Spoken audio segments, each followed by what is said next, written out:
Assalomu alaykum do'stlar, hammanglarniki mushvaqinglar xayrlik bo'lsin. Men bugun sizlarga o'sha doim qo'llanadigan kod takrorlash qurollari va birlashtirilgan taraqqiyot muhitlaridan, ya'ni IDE'lardan bir qanchani sizlarga ko'rsatib o'tmoqchi.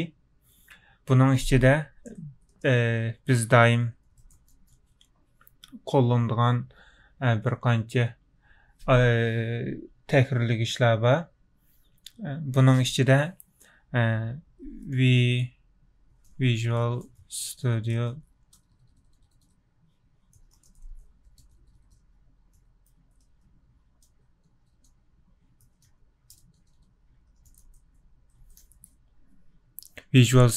Code degan bir kural var.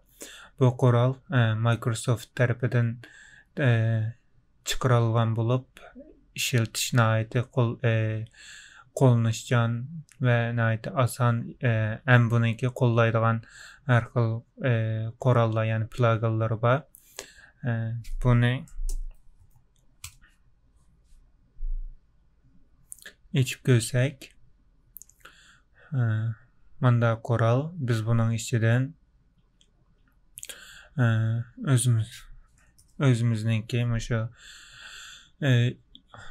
işletmekçi yoki yazmakçı bo'lgan tilga asosan kodimizni shunday takrorlasak bo'ldi. Masalan, plain textdan qaysi tilda yazmoqchi bo'lsangiz, shuni tanlab ijro qilsangiz bo'ldi. Ya'ni kodingizni takrorlasangiz bo'ldi. Masalan, HTML, CSS, C++, C Sharp, Java degandek. Masalan, Java'ni bossak, şu syntaxni, grammatikasni Java'nikiga to'g'rilab qilib berdi. Shunga asosan biz kodimizni yozsak bo'ldi. Buni tushirish uchun shu Google'ga Visual Studio Code deb besib qilsak, bu Windows, Mac, alma kompüter ve Linux'ga tushagil bo'ldi. Şu kod chekit Visual Studio chekit.com degan torbat adresidan tushasanglar bo'ldi. İkinci qural bo'lsa Atom shu yaxsida ichib etilgan takrorlash qurollardan biri bo'lib, bu şu Mac, Linux, Windows qatorliq nimlarni qo'llaydi, sistemlarni, mashg'ulot sistemlarini qo'llaydi. Buningga atom.io degan torbat adresi kirib buni tushasanglar bo'ldi. Qaraydigan bo'lsak, nihoyat ko'rkam bo'lgan bir beti var. Bu nihoyatda ishlatishchan detallarniki birisi. Bularda faqat siz kodingizni takrorlab qila olasiz. Ama buningga shu qo'shimcha detallarni qo'shish orqali ijro qilish muhitini hosil qila olasiz. Buni plugin deydi. Plugin tushirish orqali buni ijro qilib kodlaringizni qila olasiz. Ama bu qurollarninki hammasigidek kod takrorlash uchun ishlatildi. Masalan, Atom deganni içip qarsak, Atomninki bunda bir ko'zniki bor. Bu buningki şu welcome window deydi, kutib olish ko'zniki. Ondan Ctrl N'ni besib yana bir hujjatdan birini qursak bo'ldi. Buningda bu yerda plain text, ya'ni odatdagi xat, bu yerdan o'zingizniki yozmoqchi bo'lgan tilingizga asosan tanlasangiz bo'ldi. Mesela HTML'ni isib buningga qilsam, HTML'ninki şu syntaxini chiqarib qildi. Buningga o'zimizniki kodlarni yozish orqali kodimizni takrorlab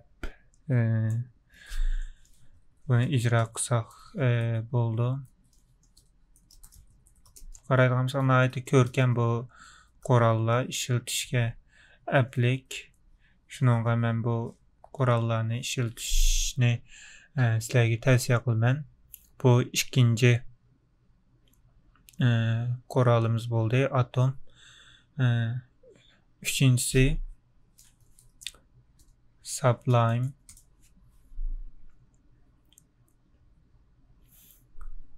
Sublime Text. Bu mu şu Windows, Mac, Linux qatarlıq sistemlarni qo'llaydi. Bunun tushirish uchun miyadagi download deganga kirib, bu yerdan qaraydigan bo'lsak, Mac OS, Windows 64, Linux qatarlıq shu sistemlarga, boshqa sistemlarga tushira olasiz.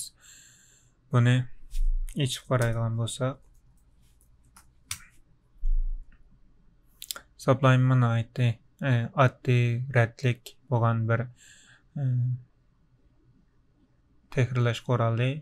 Miyani besish orqali qaysi tilda kod tekrarlaydiganligingizni yozsangiz bo'ldi. Masalan, PHP, C#, Java, JavaScript degandek birmuncha narsalar, birmuncha tillar va siz musha tekrarlash qorallari orqali o'zingizniki kodlarni tekrarlab qilsangiz bo'ldi. Hozir bu uchinchisini tanishtirib o'tdik. Hamda to'rtinchisi Windows kompyuter uchun Notepad++ deydigan bir tekrarlash qorali bor. Notepad++. Bu faqat Windows kompyuterni qo'llaydi. Eğer sizde Windows kompüter bo'lsa, siz shu Notepad++ni tushirib, shuni ishlatsangiz bo'ldi. Bu mana oddiy ishlatishchan qorallarningki birisi tekrarlash qorallaridan. Windows ishlatgichlar uchun buni tavsiya qilaman. Hozir biz to'rtal qoralni, tekrarlash qoralini ko'rib chiqdik. Bunun ichida biz Visual Studio Code'ni ko'rdik birinchisiga. Ikkinchisiga bo'lsa Atomni ko'rdik. Uchinchisiga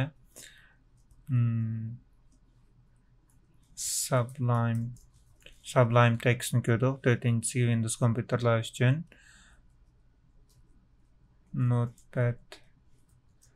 Notepad++ni ko'rdik. Bu Notepad++ni shu torda yozish orqali buni tushirib qilsangiz bo'ldi. Notepad++.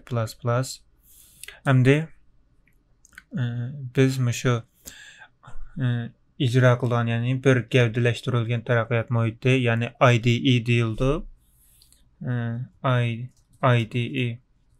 IDE ya'ni bu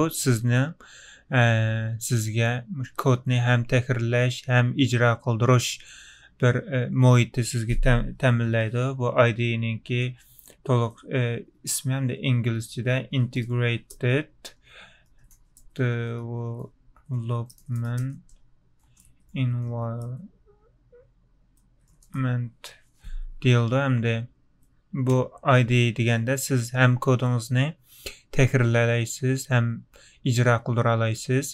Men buning uchun eng ko'p qo'llanilgan shu Java tilida kod yozuvchilar uchun eng ko'p qo'llanilgan bir qancha IDE'ni tavsiya qilaman. Buning ichida birinchisiga albatta Eclipse keldi. Eclipse'ni kod yozish, ijro qildirish uchun qulaylik detallarniki birisi. Buni shu tor ko'rgizishga Eclipse deb yozsanglar, Eclipse Windows, Mac, Linux qatorliq mashg'ulot sistemlarini qo'llaydi. Shu Eclipse'ninki tor betidən düşəsənglər boldu. İkincisiga IntelliJ naiti köp tillarni qo'llaydigan təkrarlash detallardan birisi. Buniki hem haqsız hem haqlı nusxalari bor. Siz shu IntelliJ'ninki tor betiga kirsangiz, IntelliJ'ninki tushirish adresini qila olasiz. Bu Java, JavaScript, Python qatorliq nurg'ulg'an tillarni qo'llaydi. Bunimi IntelliJ'nimi naiti ko'p tavsiya qilman. Uchinchisiga NetBeans. Hamda NetBeansni ko'pinchalar pek ishlatib ketmaydi. Ammo shu Java detallarni ichish uchun naiti ishlatishchan detallarniki birisi deb o'ylayman. Men burun ishlatgan. Bunimi tavsiya qilman. NetBeansni, shu NetBeans chekit o'raga degan to'rbetdan tushasanglar bo'ldi. Bu uchinchisi. To'rtinchisida shu Java orqali Android app'larni yozish uchun Android Studio degan bir IDE bor. Bu IDE'da siz shu Java orqali Android telefonlarga app ocha olasiz. Bu Google tarafidan barliq kelgan qo'ral. Bu ko'p mashg'ulot sistemasini qo'llaydi. Windows, Mac, Linux, Chrome OS degandek detallarni, mashg'ulot sistemlarini qo'llaydi. Bumi shu eng ko'p ishlatilgan IDE toollarninki, qorallarninki birisi. Undaqda bugungi o'rgangan narsalarimizning ichida Visual Studio Code bo'lsa takrorlash qorali. Buningda bu 4 qoral orqali siz faqat kodingizni takrorlay olasiz. Ammo buningga qo'shimcha plugin, ya'ni qo'shimcha detallarni qo'shish orqali ijro qildiqilimi bo'ldi. Ammo aslidagi IDE'lar bo'lsa Eclipse, IntelliJ, NetBeans, Android Studio degandeklar. Bular shu ham kodingizni ijro qila olasiz, ham takrorlay olasiz. Ma'vu yozg'inim hamda Java kod yozuvchilar uchun, masalan siz Python kod yozmoqchi bo'lsangiz, PyCharm deydigan bir IDE bor.